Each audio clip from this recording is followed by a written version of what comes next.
آندھرا پردیش کے راجمہندرورم میں پارکنگ کے تنازع کے بعد میڈیکل اسٹوڈنٹ کو کار سے کچل دیا گیا، 2 قصائی نوجوان گرفتار۔ پڑوسی ریاست آندھرا پردیش کے راجمہندرورم میں پارکنگ کی معمولی تنازع کے بعد 2 مبینہ طور پر نشے میں دھت سخت نوجوانوں نے ایک میڈیکل اسٹوڈنٹ کو کار سے کچل دیا، جس کے نتیجے میں وہ شدید زخمی ہو گئی۔ پولیس نے 2 ملزمان کو گرفتار کر لیا۔ متاثرہ اسٹوڈنٹ کی شناخت پریانکا 28 سال کے طور پر ہوئی، جو GSL میڈیکل کالج کی اسٹوڈنٹ ہے۔ یہ واقعہ 3 اگست 2026 کو AV اپاراؤ روڈ پر واقع ایک مال کے قریب پیش آیا، جہاں وہ فلم دیکھنے کے لیے گئی تھی۔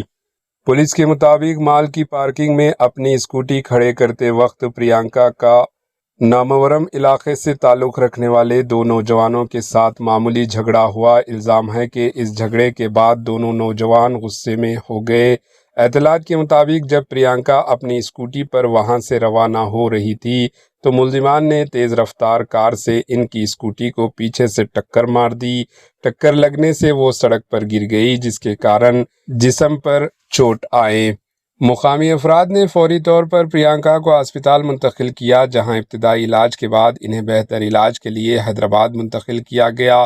ڈاکٹروں کے مطابق پریانکا کو شدید دماغی چوٹ آئی اور انہیں برین ڈیڈ قرار دیا گیا۔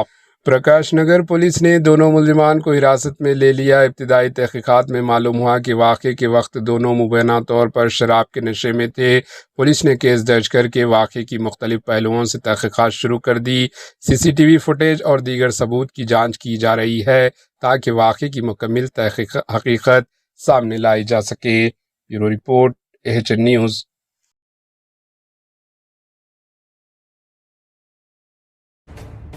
AHN نیوز کے YouTube چینل کو سبسکرائب کریں اور بیل آئیکن کو دبانا نہ بھولیں تاکہ آپ کو ہر نئی آنے والی ویڈیو کا نوٹیفیکیشن بر وقت مل سکے۔